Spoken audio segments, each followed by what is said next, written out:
clap if you've been to New York City. Okay, so I'm assuming you guys have all been to my favorite place in New York, Central Park. I love Central Park because I feel like it's the most honest version of New York. There's just so many different experiences you can get so quickly.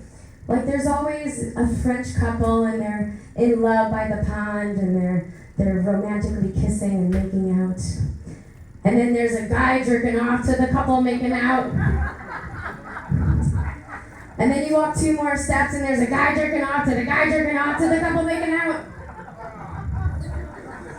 And then there's a rat eating pizza. Jerking off. You like, have you seen this? I can't wait for you to go to New York. He's gonna be on the hunt, like, where's that rat? Where's that rat? The dating apps are cool. I am more interested in, what they're into. I hate all these guys trying to show off with their adventure. Girls, do we want to go fucking hiking on a Sunday? Do we? Do we want to go skiing with your sister Susan? No. We want to see you on your freaking couch. How comfortable is your couch? What subscriptions do you have? Okay, you got Apple Plus, Paramount. I want to see you holding a picture of your remote. For measurement, baby? No, I'm not one that, I don't care about how or big or small it is. I'm more into like the description. I wish on a dating app you can opt into just like describing what it looks like. We'll be on the theme of New York, right? Kind of like hot dogs. You could get like one of those dirty dogs for $3, but they're like long and slimy, like two in and out. Not for me. Or you could go to Coney Island and get a nice Italian, sausage on a hoagie. Too fat. I'm more of like an Oscar Wiener Meyer type of girl. Nice and simple, Let's like go home, have sex, and go to dinner. I'm fine with that. Totally fine. But very exciting news for Allison Del Franco. I got my first dick pic. 37 years old and I got my first dick pic. And what's really interesting is I was on the app Bumble. So if you're not familiar with Bumble, it actually was created by a woman for a safer environment. Like the woman has to reach out to you first. So this asshole was just like, oh, you wanna see it for reference? I was like, no, that's okay. And he goes, you wanna see this? So he sends a picture, and it's blurry. And then I'm like, fuck it. I go to click on it, fuck it. And the picture gets bigger, and then there's a giant eggplant emoji on it. And Bumble goes, ruh-roh. Looks like you just got an unsolicited picture. Are you sure you want to see it? And I go, yes. And then another eggplant emoji comes up. Oopsies, you must be having a lonely night. Guys, I saw it. It was disgusting. There was like his angle, like his feet are in the picture. I'm like, he's watching the Golden Girls. It was just getting, guys, it was weird. But it was very important, my next response, right? Because we have to break these men. So I just wrote in capital letters, LOL. And then he started typing and then stopped and then typing and then stopped and then I went, Mwaha! And then I left. You know what? I think I just don't have any luck with the dating because I am a product of divorce. Is anyone here raised by 2 people that hate each other? Nice. She's smiling. We came out okay, right? We're doing okay. But my mother, so she was a fast talker from Queens. She knew everything about cars. She's like, honey, I quit high school, I got my GED, I worked at Mitsubishi, and I read every car manual in the dealership, okay? So it was really difficult to bring home a guy because she would do this test with him. What are you driving? How many miles, right? But she would throw him her car keys. Do me a favor, Vinny. Can you go move my car across the street? It was a stick shift. Okay?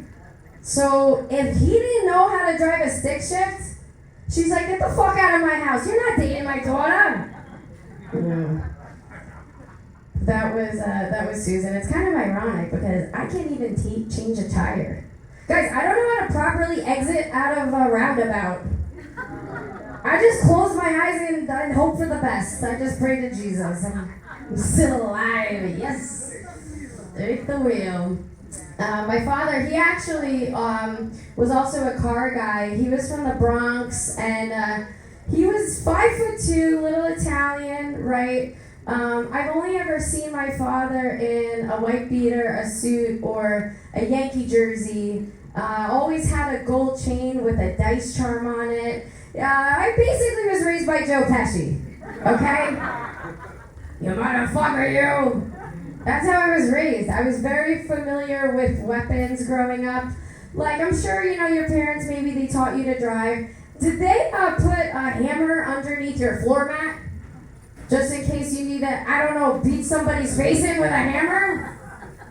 So don't cut me off. I'm just kidding, I took an Uber here. You're safe.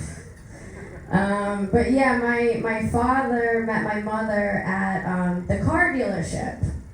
And they fell in love, right? He proposed and they got married. Cause you guys ever see My Cousin Vinny? You're looking at the sequel. They got married because her biological clock was ticking. Thank you! You win nothing!